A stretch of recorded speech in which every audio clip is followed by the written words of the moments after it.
Baba yetu yetu liye mbinguni yetu yetu amina. Baba yetu yetu liye jina lako weli tukuzwe. Baba yetu yetu liye mbinguni yetu yetu amina. Baba yetu yetu liye jina lako weli tukuzwe. Olá, eu sou o Pai Marcelo de Logum Edé. Estamos aqui com o programa Mãe Terra mais uma vez, pelos estúdios da TV Com Santos e trazendo temas e pautas maravilhosas com pessoas de extremamente conhecimento, autoridades, trazendo entretenimento, cultura, social, filantrópico, tudo aquilo que é pertinente ao dia a dia de uma sociedade.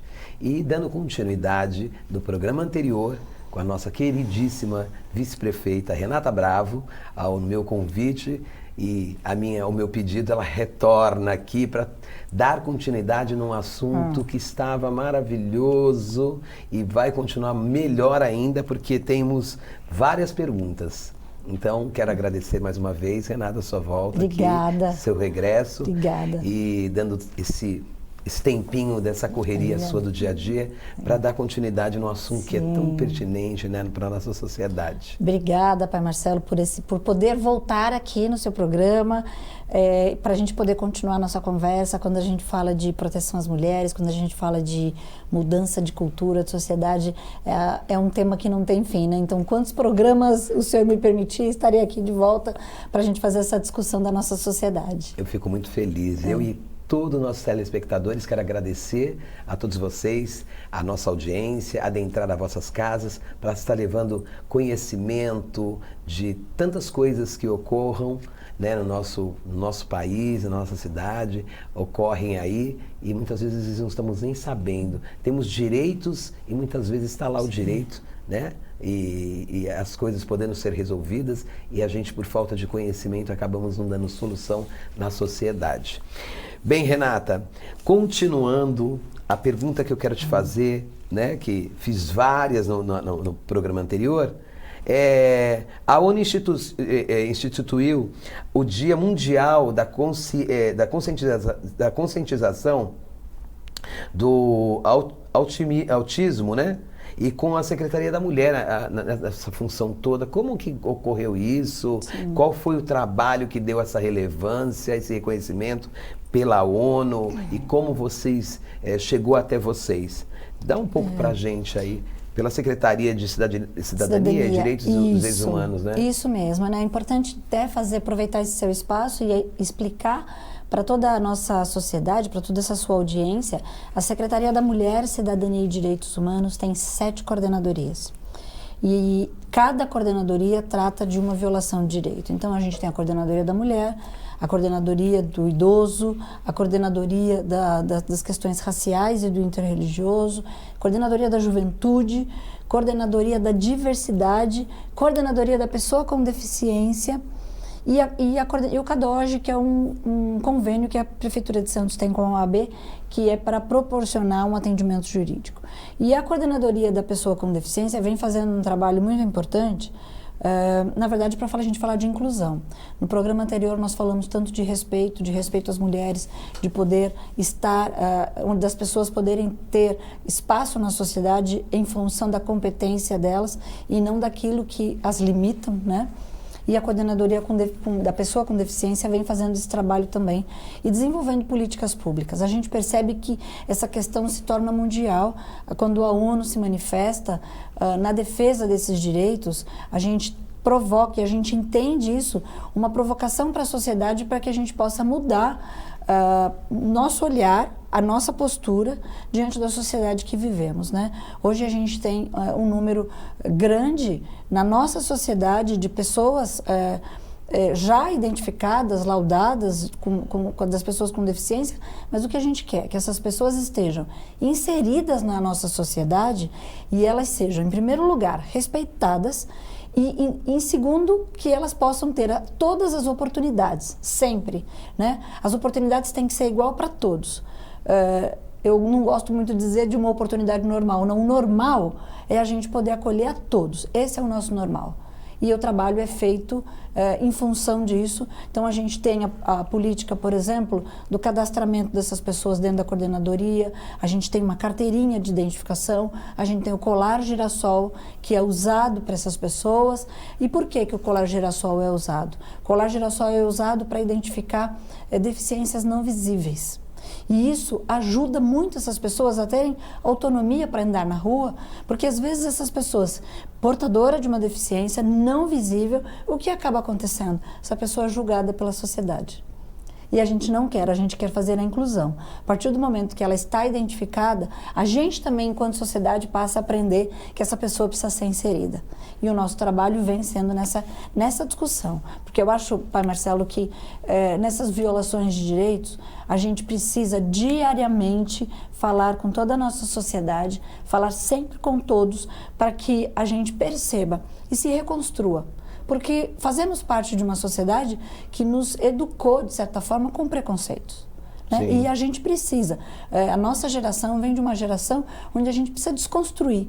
E na nossa desconstrução, fazer com que as gerações mais novas já cresçam sem preconceitos. Né? Isso é muito importante. Eu sempre falo sobre essas questões e às vezes alguns amigos e pessoas me perguntam também, né, como que eu resolvi ser ativista e militante. Né? Eu tenho um templo religioso há 37 anos e o porquê que eu consigo fazer esse tipo de trabalho e o que me leva a fazer. E aí eu conto que na minha infância, quando eu me iniciei, que eu me iniciei com 7 anos de idade, eu tive muitos preconceitos. Né? Eu perdi o primeiro ano da escola porque eu tinha que ir de branco, eu estava num momento de laço consagrado, um momento de preceito, de toda uma questão religiosa, né, com as minhas vestimentas, e os professores e as crianças não tiravam sarro, os professores não sabiam como lidar com aquilo, e eu era uma criança que eu saía chorando, porque eles queriam arrancar as coisas da cabeça, era o pano, era qualquer... Então foi o próprio bullying, o preconceito, que me fez eu trabalhar isso dentro de mim, para posteriormente, num momento mais oportuno, poder trabalhar para outras pessoas né? não passarem a mesma coisa. E olha como é importante, esse seu relato, ele é tão forte, porque se na ocasião a própria escola tivesse tido um comportamento diferente e aproveitasse desse seu momento de iniciação e discutir e apresentar para toda a comunidade, até para dizer, temos sim diferentes religiões no nosso país, graças a Deus o Brasil é um país que tem multicultural, e a gente, ao invés plural, de segregar, a gente tem que aprender, e nessa troca muita coisa podia ter sido aprendida. Né? O combate do preconceito, o combate dessa violência que acontece, deste bullying, precisa ser trabalhado com as crianças, precisa ser trabalhado com os adolescentes, até para entender que cada família tem uma cultura, cada família tem uma criação, e isso precisa ser respeitado. Né? Você pode sim ter amigos na escola, você pode ter amigos no bairro e serem de religiões diferentes. Exatamente. Né? O que precisa é que um respeite o outro. E foi isso que me levou a ser militante, né? A trazer esse resquício, né, de infância, e no qual eu passo também a iniciar crianças e pessoas dentro do templo, que me torna um líder religioso, e preparar não só a criança, a pessoa, para o que vai vir, mas preparar também o que está do lado de fora, como receber. Né? Eu fiz um trabalho há muitos anos atrás, através do Conselho da Comunidade Negra, que foi a capacitação da lei, né?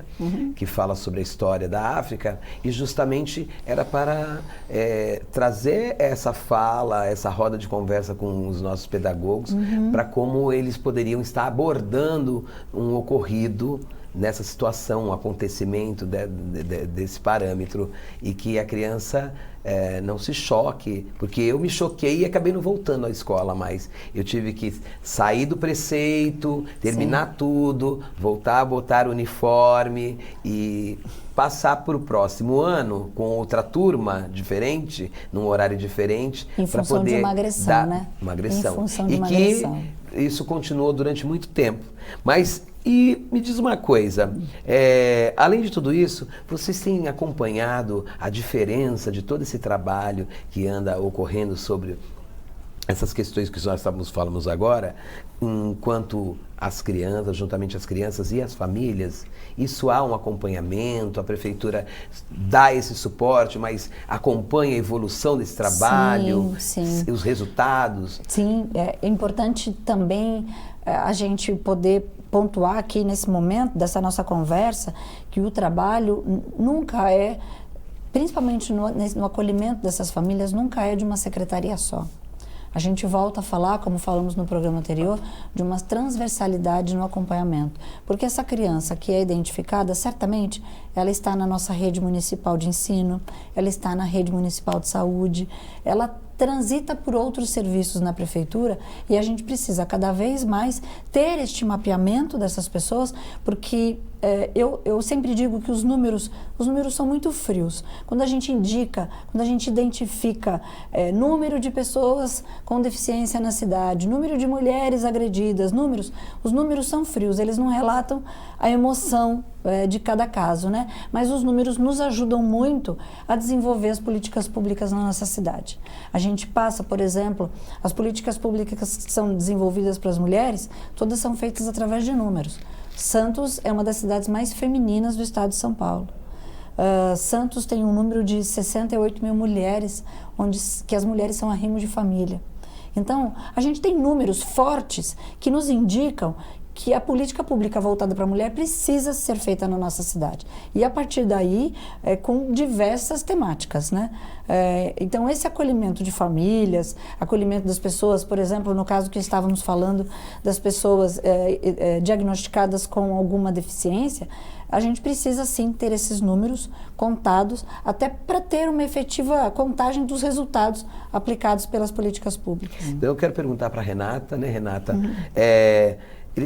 O Rogério, ele mostra muito que ele está muito voltado à diversidade de fato e efetivamente trabalhando em cima sobre isso. E uma das questões que é muito comum em nosso país, e agora está até a nível mundial mais ainda, que temos visto, né, pela televisão, até pessoas famosas, porque geralmente os famosos é que aparecem mais, acabam gerando mais polêmica, né? Mais isso contando daqueles que não são, né? Os anônimos, você sabe que ocorre a cada segundo, a cada minuto. Sobre a questão da religiosidade e a questão racial. E eu tenho visto que o nosso prefeito tem dado muito ênfase também, né? Em toda a questão da diversidade, mas essas duas pautas têm sido muito importantes. Eu queria que você citasse para os nossos telespectadores quais são os projetos de políticas públicas mais recentes e que a gente pode estar dando um destaque, que eu sei que ele tem diversas coisas que ele vem fazendo juntamente com você, presente em todas.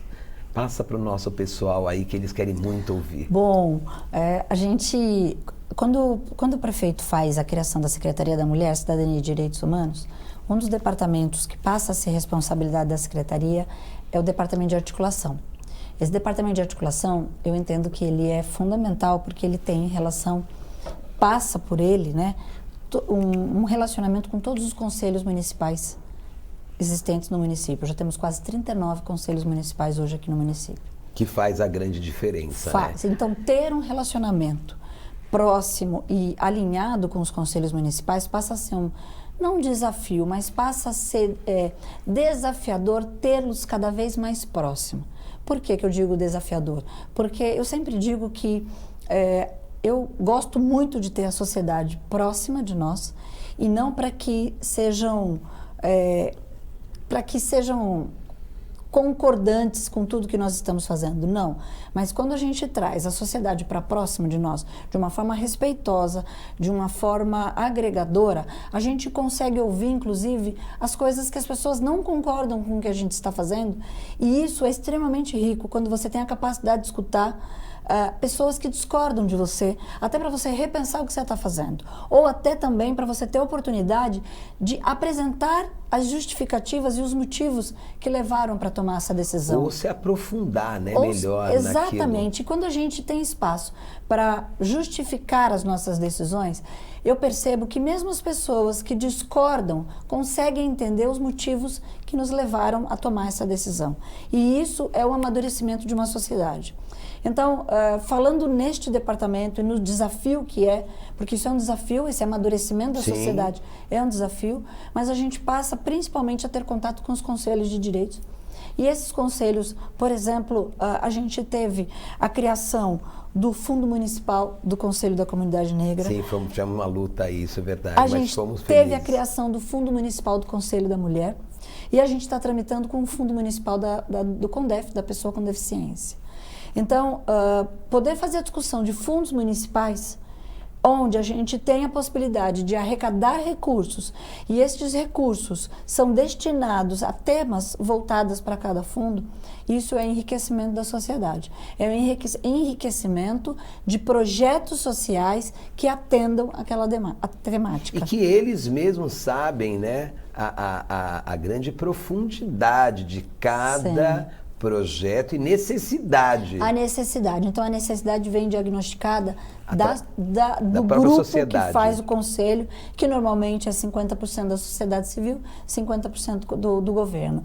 Então, isso eu enxergo e tenho muita esperança que cada vez mais a gente possa estar com conselhos atuantes, eu digo que fervendo nas ideias, nas propostas e que esteja sempre em participação com o governo, né? Sim. A gente vem de uma pandemia onde as pessoas ficaram extremamente mexidas, onde as pessoas questionaram muito o seu papel, até muitas intimamente voltaram a refletir o que era a sua missão de vida, qual era a sua participação na sociedade, e eu entendo que a participação do Conselho, nesse momento, é fundamental. Eu digo sempre para as pessoas que... E olha, desculpa, e uma transformação importante, nós tínhamos uma comissão da diversidade, e agora a gente também passa, o prefeito sancionou recentemente a lei que cria a comissão municipal, o Conselho Municipal da Diversidade, e agora no mês de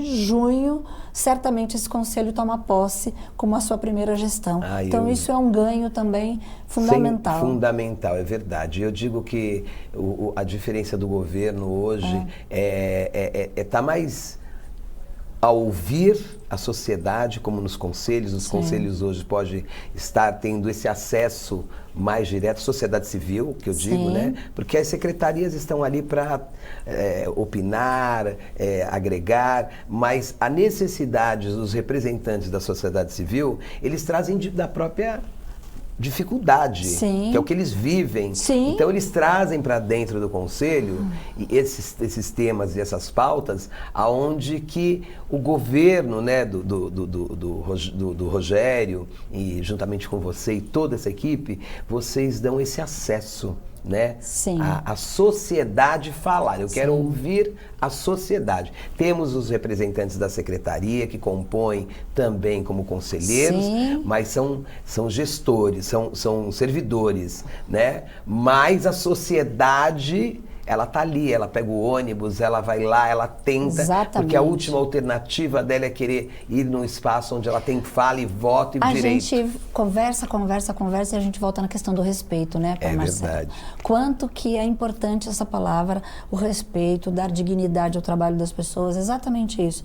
Quando a gente vai para um conselho, a gente sabe que as pessoas vão trazer relatos de vivências, e normalmente é importante dizer às pessoas que estão acompanhando aqui seu programa que a partir do momento que uma pessoa tem uma cadeira num conselho municipal, ela não é só dela. A fala não é só dela. Ela representa. Ela representa um grupo, ela representa uma instituição, ela representa uma entidade, e essa aí é muito potente. Quando se dá respeito nessa fala, não tem a menor dúvida de que a discussão criada ali, concordando ou não, é uma discussão muito rica. É uma coisa que eu venho notando desde do governo do Paulo, né? Que tem crescido, e agora com o governo Rogério, com você, e quando as pessoas, eu vou para outras cidades, eu viajo muito às outras cidades, as pessoas falam assim: nossa, o senhor consegue estar sempre? Eu não, juntamente com um grupo né, da sociedade civil organizada, representantes de lideranças de cada segmento. O nosso governo, ele nos dá o direito de nos ouvir e providenciar dentro da medida do possível e da legitimidade. É isso que acontece. Exatamente. E eu faço infelizmente na cidade de vocês ainda não aconteceu. Começa a se espelhar em Santos, levar olha, as temáticas de Santos. Faço uma observação com relação aos líderes religiosos, de qualquer religião. Eles representam a sua comunidade. Eles representam os filhos que estão ali. Então, tenho absoluta certeza que enquanto você nos traz uma fala sua, não é Pai Marcelo que está falando. Está representando a sua comunidade, como qualquer outra liderança religiosa, quando fala questões, às vezes, do nosso dia a dia. Uma calçada, um ponto de ônibus, a policlínica, ou um conceito mesmo de sociedade.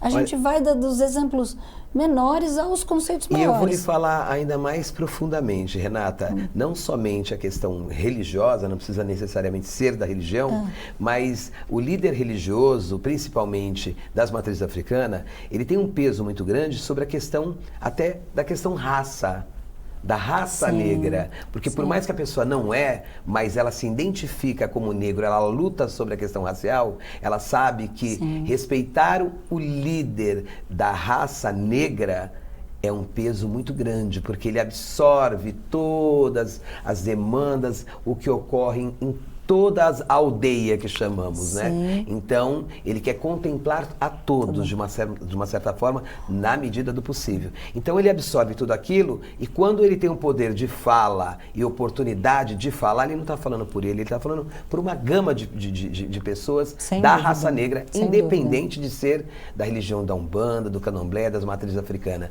Isso é um diferencial que eu noto em algumas outras religiões, né? Outras também têm esse mesmo peso, mas são adeptos. A nossa não. Muitas vezes são simpatizantes. Haja visto a procissão de Iemanjá, que muitas pessoas não são da religião, mas estão ali. Mas estão prestigiando. Apreciar ali, sentirem um movimento popular, um movimento cultural. Acho que a procissão de Iemanjá, ela traz muitas coisas para nós, né? E ali a abertura das pessoas estarem ali traz tanta potência, traz tanto respeito, que é como você bem disse, muitas pessoas não pertencem à religião, mas tem um respeito pela tradição, tem um respeito pela festa e principalmente tem um respeito pelas pessoas que participam do grupo. É verdade, e a procissão de Iemanjá, eu estava falando outro dia, uma pessoa sobre até a questão do nosso palco. O nosso palco é sagrado, porque todas as pessoas que vão lá e tem um trabalho maravilhoso e se coloca naquele palco, dali começam a surgir grandes oportunidades. E eu digo que o palco é de mãe, é da energia dos orixás, Iemanjá é a personificação do mar, das águas, e as energias da natureza acabam contemplando todo mundo que vai ali com respeito e de coração aberto, independente da religião, mas vai ali contemplar aquela reunião que é um momento único, histórico, que mostra que todos estão no mesmo patamar, que todos somos iguais e que todos podemos se amar mesmo com a diversidade em qualquer sentido. Exatamente. Além disso, também temos que falar também os festivais que andam acontecendo aqui em Santos, pela revitalização que está ocorrendo na cidade. Fala um pouco para os nossos telespectadores sobre isso. Sim, né? O prefeito... Eu tenho já dito para fora de Santos que Santos já está belíssimo, né? Olha, vocês não conhecem mais o centro, tá uma coisa, tem uma marina igual na Europa, quando eu estive lá, e realmente eu vi a maquete. Não, eu acho que a proposta que o prefeito Rogério Santos vem trabalhando para a revitalização do centro, ela é uma proposta intensa e verdadeira. Nós iniciamos, porque, como eu disse, iniciamos o governo numa pandemia, então, tão logo foi possível, começamos a reunir as pessoas aqui no centro, né? Então, é a promoção do Festival do Café, a festa portuguesa que acontece, o Festival Geek. Festival Geek, no ano passado, reuniu mais de 80 mil pessoas aqui no centro, nos 5 dias de festival. Então, fomentar esses eventos aqui no centro, certamente tem atrações culturais, mas também beneficiou o comércio local, beneficiou os restaurantes, os bares que estão aqui no centro. Então a economia começou a girar. Só que só isso não basta. O prefeito então está fazendo algumas revitalizações, como a Praça Barão do Rio Branco e o Boulevard da Rua 15. O prefeito já iniciou conversas sobre habitação no centro, porque as pessoas precisam voltar a morar aqui no centro, porque aqui é um lugar viável de habitação. E por último, com essa última notícia em que o prefeito deu com relação ao Porto Valongo, que é um projeto tão esperado nosso, e que agora de fato vai acontecer, porque de verdade a prefeitura recebeu a concessão da área, que é uma área do governo federal. Então a prefeitura já recebeu essa concessão e a iniciativa privada vai fazer a construção. O prefeito vem avisando aí a todos que em julho do ano que vem ele já faz a entrega dessa obra e vai ser um novo espaço. E eu acho que o centro histórico, não tenho a menor dúvida, vai ter um grau, e a partir desse local acho que outras propostas também virão, né? A longo prazo, porque essa revitalização tão esperada não vai acontecer da noite para o dia, claro, mas o passo inicial dessa revitalização já acontece no ano que vem, e aí dar espaço para outras propostas virem também para o centro. Eu fiquei muito feliz, tenho falado muito com meus amigos onde eu estava em São Paulo, falei sobre isso, falei sobre que ele tem criado espaços onde todas as etnias vão poder estar ocupando de alguma forma, sobre empreendedorismo, e isso traz a toda a gama, principalmente a questão do porto, né, que temos os navios, né, de turista, que antes as pessoas subiam para São Paulo para se divertir no tempinho que tinham, né, entre um espaço de embarcação. Ao descer do navio, eles não usufruíam da nossa cidade. E agora vamos poder fazer isso. Sim. Renata, eu só tenho a agradecer essa rica conversa. Gente, olhem e assistam o programa anterior, que está espetacular tanto quanto esse. Quero agradecer sua vinda. Infelizmente, o nosso programa é curtinho, mas é de grande conteúdo. Mais uma vez, ao nosso querido Rogério Santos, mando um abraço a toda a prefeitura, a toda essa equipe maravilhosa que sempre está aí nos atendendo, a mim e a qualquer um que queira. Obrigada, muito obrigada. E essa pessoa maravilhosa e iluminada que você é, Renata, desejo felicidades, viu? Obrigada. E que tudo de melhor vem acontecer cada dia, porque você é uma mulher iluminada. Muito obrigada. Esteve na colocação da estátua de Iemanjá, a única estátua negra, né? Com referência à religião de matriz africana, mas também a questão racial, que foi colocada em Santos, e você estava ali nos dando a honra de colocá-la. Obrigada. E ali eu sei que eu senti uma energia que essa vai ser uma das grandes representantes para a grande modificação e acrescentar coisas que Santos precisa e pode fazer. Sim, muito obrigado pela sua agradeço. vinda. Agradeço em nome do nosso prefeito Rogério Santos. Eu acredito que sem ele dar essa oportunidade, o nosso trabalho não estaria acontecendo, mas como ele bem diz, ele não consegue fazer nada sozinho, né?